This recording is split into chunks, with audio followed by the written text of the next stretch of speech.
Ici à Borodianka, le massacre est de plus grande ampleur qu'à Boutcha, selon le président Zelensky.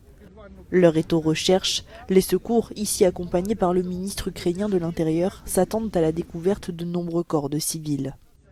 Si les Russes ont quitté la région, l'armée alerte sur la progression des troupes du Kremlin vers l'est. Dans la région de Donetsk, l'ennemi poursuit ses opérations d'assaut.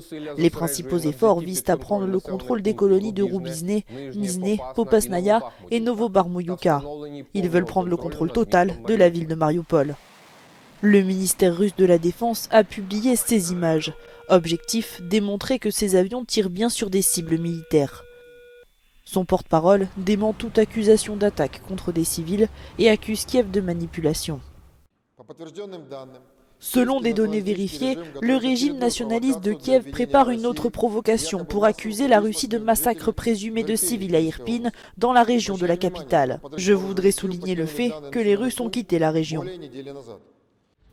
La Russie est notamment accusée de viser des civils sur des attaques comme celle-ci à la gare de Kramatorsk.